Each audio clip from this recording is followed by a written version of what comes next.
주님의 이름으로 사랑합니다. 네, 우리 옆에 분들하고도 한번 인사합시다. 한 해 동안 수고하셨습니다.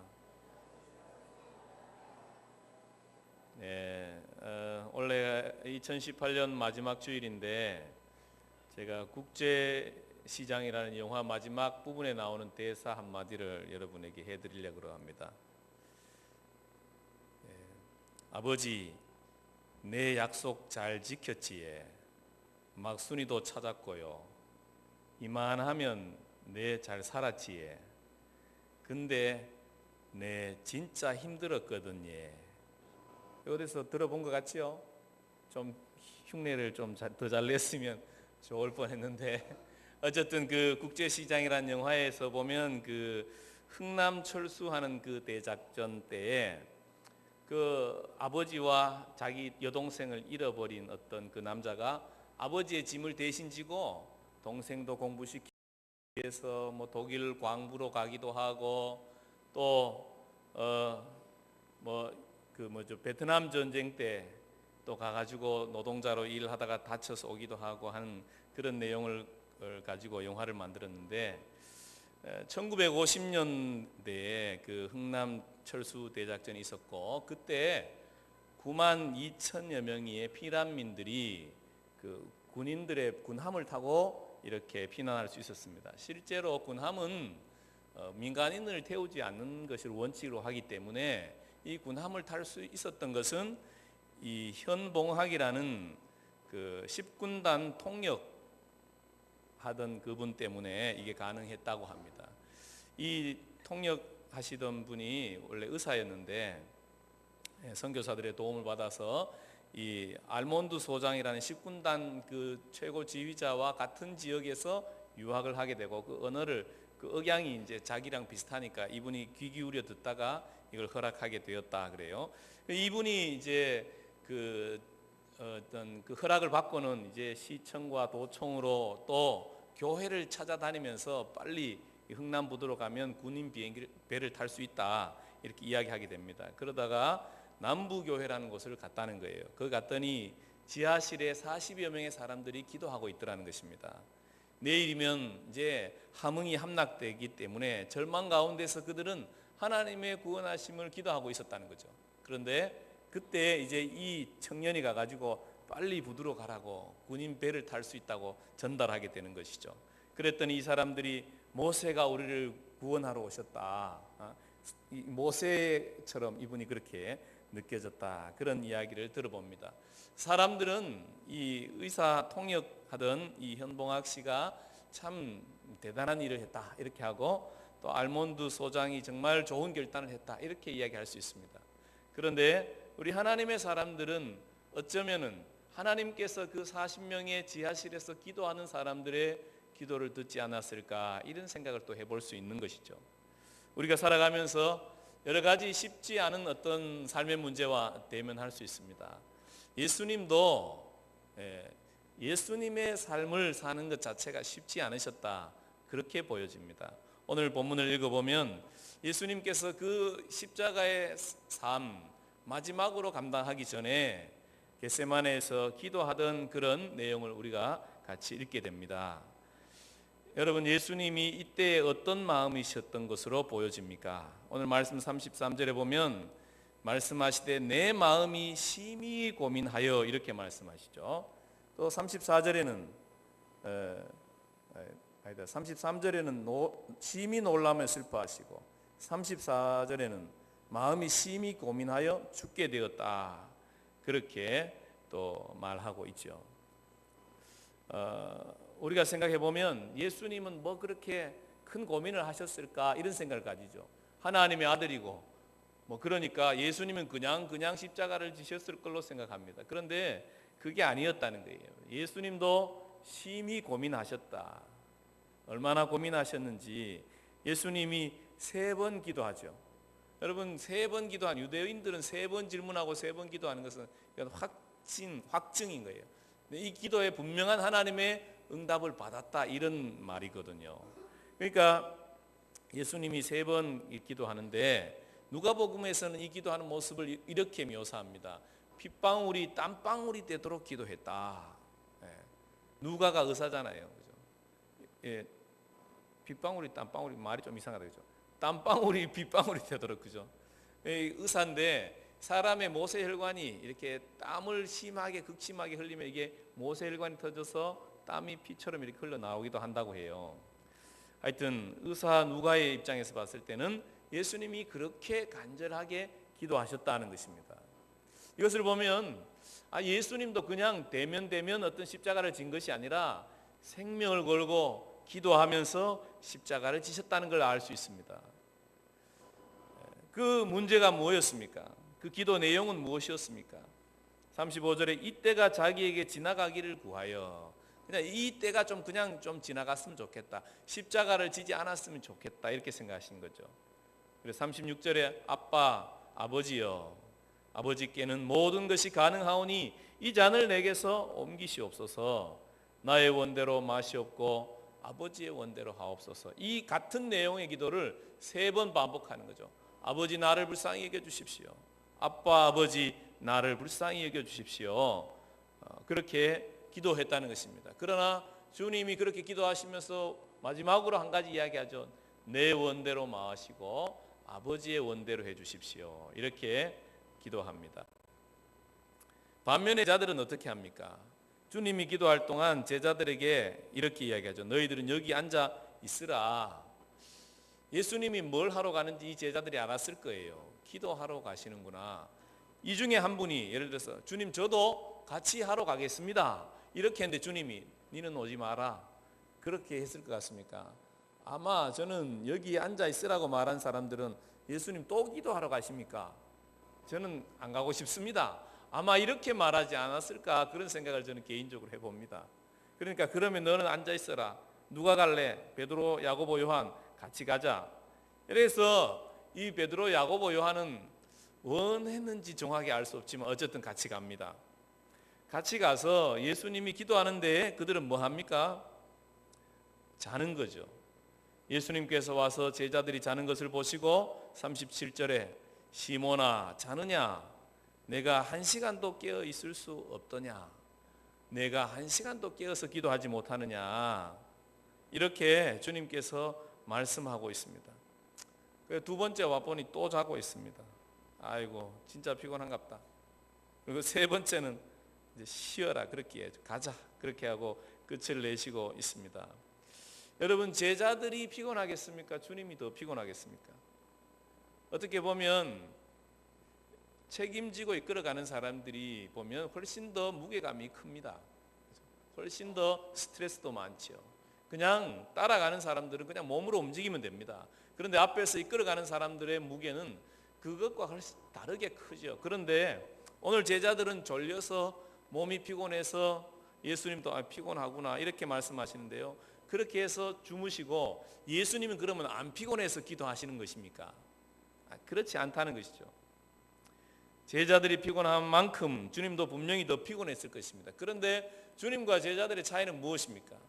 주님은 알고 있는 거예요. 뭘 알고 있습니까?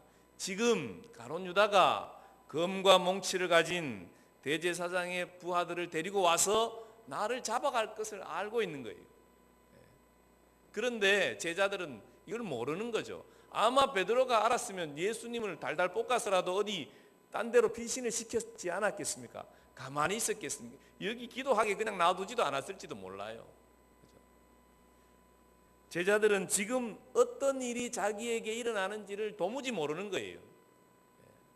여러분, 우리가 깨어 있어야 될 이유가 그런 거예요. 지금 내게 어떤 일이 일어나려고 하는지, 내 앞으로의 삶에 어떤 일이 일어나고 있는지, 이런 것들을 우리가 하나님 앞에서 기도하면서 깨달음을 받으려고 깨어 있어야 된다는 것입니다. 깨어 있지 않는 자들은 준비가 되어져 있지 않는 거죠.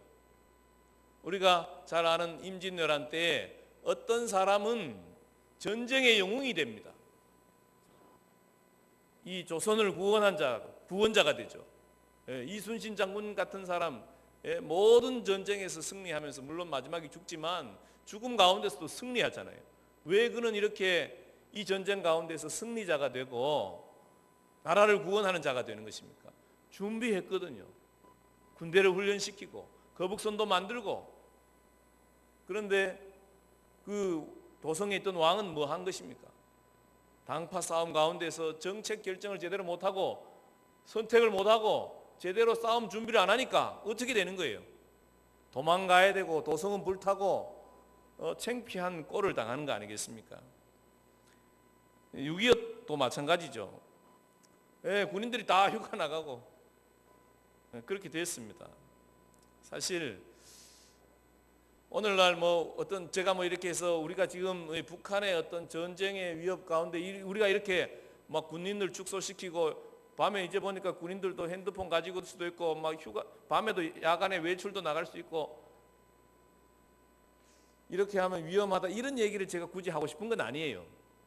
북한이 정말로 김정은이가 회개했는지 안 했는지 전혀 언급이 없지만 예를 들어서 말이죠. 회개를 해가지고 우리 이제 전쟁 절대 하지 말자 그래가지고 평화 모드로 간다고 쳐도 우리나라는 지금 4대 강국 사이에서 언제 어떻게 될지 모르는 상황이에요. 미국과 중국의 싸움 가운데 무역 전쟁 가운데서 우리는 지금 얼마나 여러 가지 어려움을 겪고 있는지 여러분 삶의 피부로 느끼지 않습니까?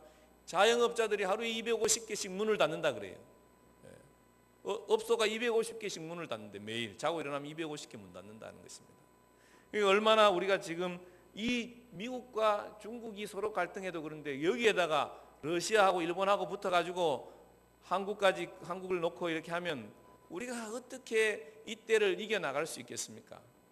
교회도 마찬가지입니다. 교회도 현실적으로 여러 가지 어려운 상황에 있습니다. 이때에 우리가 무엇을 할 것이냐?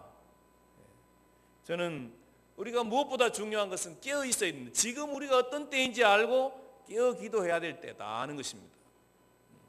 그냥 어떤 자기의 앞길을 생각하고 잘 먹고 잘 살고 뭐가 좋게 되고 이런 것을 생각할 때가 아닙니다. 지금 어떤 측면에서 새로운 차원으로 격변하는 시대인 건 틀림없습니다. 남북이 통일이 되든지 전쟁이 나든지 아니면 세계가 우리 가운데 평화가 있든지 어찌되었든 간에 지금은 우리 어떤 그 변화의 선상에 그 경계선에서 우리는 지금 처해 있다는 것은 누가 뭐라고 해도 사실인 거예요.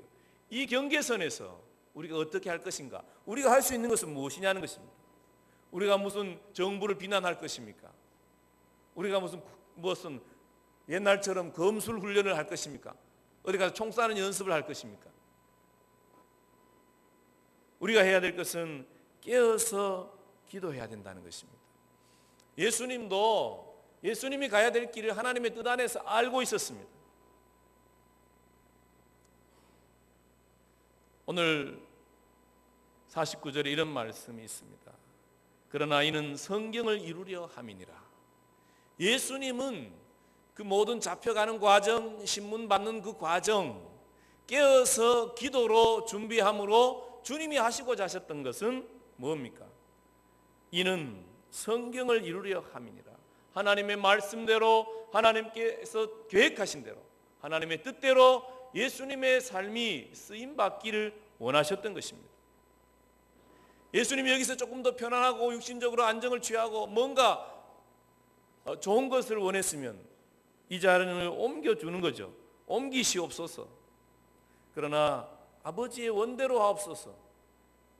그가 마음에 소망하고 계획하고 뜻했던 것은 하나님의 뜻이 어디에 있습니까? 아버지의 뜻이 어디에 있습니까? 예수님께서는 이 사람들이 칠 증거를 찾았는데 찾지를 못했습니다. 증거가 없으니까 어떻게 하지를 못하는 거죠. 그런데 그 중에 한 사람이 물었습니다. 내가 찬송받을 이의 아들 그리스도냐? 지금까지 가만히 있다가 그냥 가만히 있어도 되는데 주님이 뭐라고 하십니까? 예수께서 이르시되 내가 그니라. 아예 잡아먹으라 이 소리지 뭐. 안 그렇습니까? 지금 막 증거를 동원해서 죽이려고 하는데 가만히 있어도 죽을 판인데 내가 그니라. 아니 지금까지는 가만히 있다가 왜 내가 그니라 그런 것입니까? 그래서 뭔 자유함을 얻거나 칭찬을 받으려고 하는 것입니까? 아니에요. 주님이 내가 그니라고 말씀하신 이유는 주님께서 하나님이 말씀하신 그 성경의 말씀이 그대로 그의 삶에서 이루어지기를 원하셨던 것입니다. 이사야 53장 7절에 보면 그가 곤욕을 당하여 괴로울 때에도 그의 입을 열지 아니하였으며 마치 도수장으로 끌려가는 어린 양과 털을 깎는 자 앞에 잠잠한 양같이 그의 입을 열지 아니하였도다. 하나님의 말씀이 그가 고문을 당하고 십자가의 길을 가는 그 상황에도 그대로 이루어지기를 소망하면서 주님은 이 때를 지금 감당하고 있는 것입니다. 무엇이 그 때를 그렇게 감당하게 한 것입니까? 기도 가운데 하나님의 확증을 받고 하나님이 주시는 힘으로 기도의 능력으로 그렇게 서가는 것입니다. 반면에 제자들은 어떻게 합니까? 50절 제자들이 다 예수를 버리고 도망했다 그럽니다. 52절에 보면 어떤 이상한 친구가 나오죠. 베옷 이불을 왜 두르고 따라가는지 모르겠어요. 어떤 사람이 베옷 이불을 붙잡았나 봐요. 그러니까 옷 이불을 벗어놓고 맨몸으로 도망쳤대요. 이게 뭔 이런 일이 있습니까? 베드로는 어떠합니까? 71절 베드로가 저주하며 맹세하되 나는 너희가 말한 이 사람을 알지 못하노라. 저주하며 맹세했다 그래요. 베드로가 원래 어떻게 말했습니까? 31절 베드로가 힘있게 말하되 내가 주와 함께 죽을지언정 주를 부인하지 않겠나이다. 그래도 어떤 측면에서 베드로가 나름대로 용기를 내서 다 도망가는데 대제사장의 뜰까지 들어간 것 참 훌륭하죠. 대단했습니다. 베드로의 생각은 배신하고 싶지 않았다. 저는 그렇게 봅니다. 그런데 그 뜰에 들어갔을 때 얼마나 긴장했겠습니까? 결심한다고 사람이 결심한 대로 사라집니까? 여러분 주일날 오늘 예배 드리면서 나는 졸아야 되겠다 결심하신 분 손 들어보세요. 아무도 없잖아요. 하나님께서 내게 무슨 말씀하실까? 하나님의 뜻이 무엇일까? 하나님의 마음은 나를 향한 하나님의 계획은 어디 있을까? 다 그런 마음으로 오셨죠. 근데 어떤 사람은 졸고 있고 어떤 사람은 말씀을 마음으로 받아들이고 있고 그러겠죠. 여러분 왜 예수님은 이렇게 하나님께서 어떤 그분을 향하여 가지고 계신 그 뜻대로 감당하는 분이 되고 제자들은 왜 자기가 결심하고 큰 소리 쳤는데도 그렇게 감당해내지 못하고 이렇게 되는 것입니까?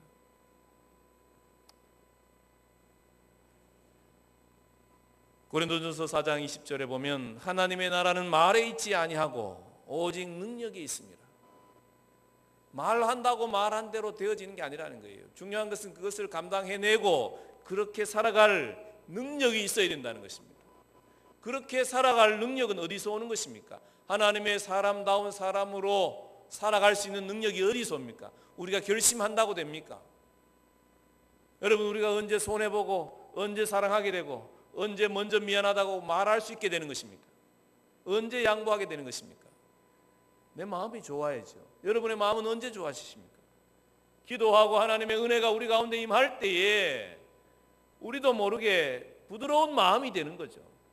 용기도 나는 것이고 힘도 나는 것이고 감당할 수 있는 은혜를 얻게 되는 것입니다. 우리는 생각합니다. 예수님은 하나님의 아들이니까 십자가를 져도 그냥 날 잡아먹으세요 하고 이렇게 가는 거고 사람들이야 제자들은 사람들이니까 안 되지. 여러분 그런 소리 하지 마세요. 사도 베드로가 어떻게 죽습니까? 십자가에 거꾸로 매달려서 죽습니다. 여러분 야고보 어떻게 죽습니까? 목이 잘려서 죽고 여러분 많은 이 사도 12명의 사도들 중에 한 사람 빼놓고 그 사람은 스스로 자살하고 또 한 사람 밤모섬에서 늙을 때까지 늙어서 굶어 죽었다 그런 소리도 있는데요. 어쨌든 그 외에 모든 그 사도들은 순교자의 자리에 들어가죠. 그때에는 그들은 순교자가 될 수 있는 힘이 그들에게 있었던 것입니다. 지금의 그들은 없는 것입니다. 예수님은 그렇다 치자고요. 잘 모르겠다. 하나님의 아들이어서 그런지 오늘 기도해서 그런지 잘 모르겠다고 치자고요. 그러면 제자들은 어떻게 된 것입니까? 오늘은 왜 이렇게 다 모른다고 하다가 다 도망가고 다 피해 다니다가 그때는 그들이 왜 나는 예수님처럼 십자가에 이렇게 매달려 죽을 자격이 없습니다. 나는 연약, 나는 죄인입니다. 나를 거꾸로 매달으세요. 우리 왜 거꾸로 매달려서 죽는 것입니까? 어떻게 그들이 그렇게 되는 것입니까? 주님께서 마가복음 9장 29절에 보면 이렇게 말씀하시죠. 기도 외에 다른 것으로는 이런 종류가 나갈 수 없느니라. 기도 외에 다른 것으로는 하나님의 능력이 나타나지 않는다는 것입니다. 깨어서 기도할 수 있는 우리 성도님들 되시기를 축복합니다. 여러분, 나라가 망하거나 뭐 어렵거나 뭐 그게 중요한 게 아니에요. 내 뭐 사업이 어렵거나 뭐 아니면 뭐가 잘 되거나 이게 중요한 게 아니에요. 더 중요한 것은 뭐냐면 내가 깨어서 기도하고 있느냐, 이게 더 중요해요. 내가 깨어서 기도하면 나는 하나님의 그 계획하신 뜻대로 가게 될 것입니다. 때로 우리가 미련하여서 깨어서 기도해도 그걸 잘 못 알아듣고 분별을 못 할 수도 있어요. 그러나 하나님이 우리를 그것을 감당할 수 있도록 도와주시는 손길이 우리에게 임해 있을 것입니다. 우리는 완벽하지 않을 수 있습니다. 부족할 수도 있고 죄를 지을 수도 있고 다 모를 수도 있어요. 그러나 그보다 더 중요한 것은 내가 하나님을 찾고 하나님의 도우심을 구하는 자리에 있느냐는 거예요. 그때 하나님의 은혜가 우리 가운데 흘러오는 것입니다. 당시에 많은 사람들이 있었습니다. 바리새인도 있었고, 바리새인은 얼마나 성경을 많이 아는 사람들인지, 제자들도 밑에 있었습니다. 그런데 그들도 안 되더라는 거예요. 왜? 그때는 그들이 기도하지 않는 때였기 때문에 그런 것입니다.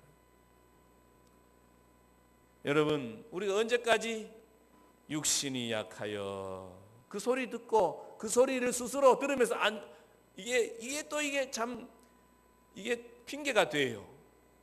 마음은 원이로되 육신이 약하여. 언제까지 핑계 대다가 볼일 다 보겠습니까? 여러분, 마음은 약하고 마음은 원이고 육신이 약한다고 해서 이렇게 말한다고 해서 이 위기의 상황이 저절로 해결되는 것입니까? 해결되지 않습니다. 문제가 풀어지지 않습니다. 언제 풀어지는 것입니까? 육신의 한계를 넘어서서 마음이 육신과 연합하여서 함께 움직일 만한 자가 되어야 된다는 것입니다. 그러면 약한 육신을 어떻게 하겠습니까, 여러분? 훈련하셔야 됩니다. 훈련하지 않고 근육이 생기는 사람이 누가 있습니까? 다 훈련하고 애쓰고 힘써야 이게 근육이 생기는 것입니다.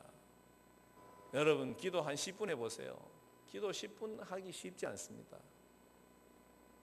그런데요, 기도 30분 한 사람한테 잡혀서 한 30일만 따라다니면 10분 하는 건 너무 거저먹기예요. 해보세요. 보통 그냥 기도 안 하던 사람이 10분 하라 그러면 뭘 해야 될지, 어떻게 해야 될지, 한 2, 3분 하고 나면 할 거 다 했는데 뭘 해야 될지 할 기도가 없습니다. 그런데 30분 하는 사람 따라다니다 보면 10분 하는 건 쉬워집니다. 왜? 훈련이 되거든요. 경건의 훈련이 몸에 배어야 몸에서 육신이 약하다 이 소리가 안 나오는 거예요. 여러분, TV를 보는 게 익숙하십니까? 집에서 말씀을 읽거나 아니면 경건 서적을 읽거나 아니면 말씀을 묵상하거나 이런 시간을 보내는 것이 여러분에게 익숙합니까? 무엇이 몸에 훈련되어져 있습니까?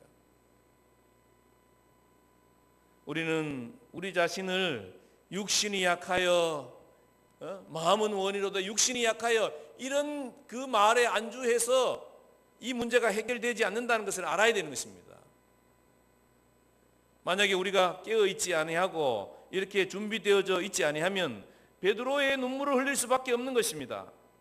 3번 나를 부인하리라 하심이 기억되어 그 일을 생각하고 울었더라. 내가 그때 큰 소리 쳤는데 내가 어쩌다 이렇게 주님을 3번 부인했나. 후회하고 아쉽고 나는 정말 인간도 아니야. 나는 자격도 없어. 그런 자괴감에 자책감에 빠질 거죠. 그런데 주님이 베드로를 위해서 기도하시죠. 내가 너를 위해서 기도했다 그러시잖아요. 베드로가 완전히 좌절해서 가룟 유다처럼 바닷물에 뛰어들지는 않대. 갈릴리 호숫가에 뛰어들어서 죽거나 그러진 않죠. 왜? 예수님이 그를 위해서 중보하셨으니까 주님 붙잡아 주시는 것입니다. 그러나 그는 이런 시간을 보내야 되는 거죠. 힘들고 어려운 자괴감과 자책감과 이런 시간을 보내야 되는 것입니다. 이런 말이 있습니다. 훈련소에서 땀을 흘리지 않으면 전쟁터에서 피를 흘린다. 훈련소에서 땀을 많이 흘리면 전쟁터에서 피를 조금 흘리는 거죠. 사랑하는 성도 여러분, 여러분의 마음을 이렇게 살펴보십시오. 나는 정말 깨어서 경건의 훈련을 하며 능력을 쌓아서 주님 앞에 기도하고 주님과 연합하여서 하나님의 뜻이 내 삶을 통해서 이루어지기를 소망하며 깨어 기도하고 있느냐? 나는 일주일에 기도 시간이 얼마나 되느냐? 하루의 기도 시간이 얼마나 되느냐?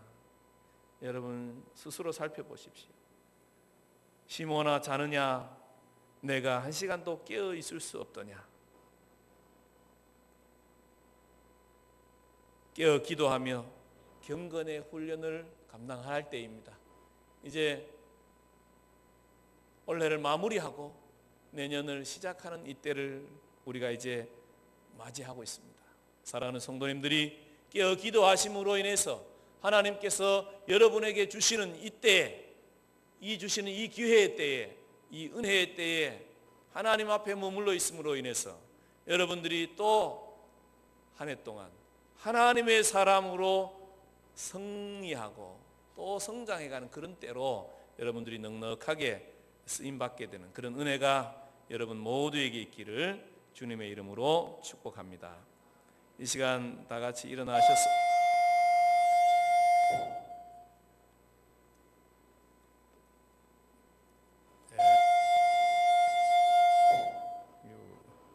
정신을 바짝 차리고 혹시 자는 사람 깨라고 하나님이 은혜로 그걸 내려보세요. 조금 노려보세요. 저 뭐지? 키보드 소리를 조금 더 내려보세요. 아니, 키보드 소리를 조금 더 내리시고, 그냥 이거 왜 이러지?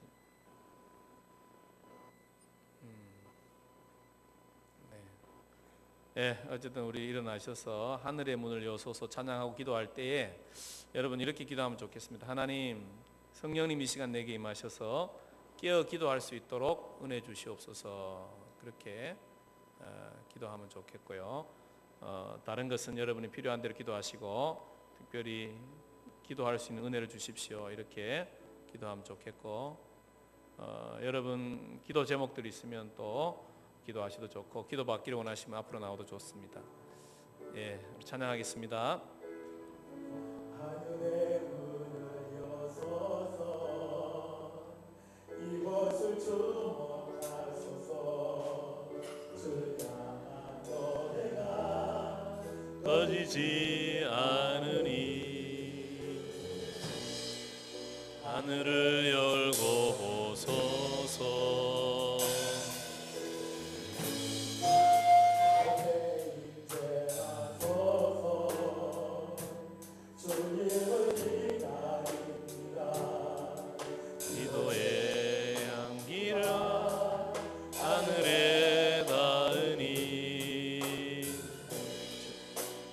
임재하여 주소서.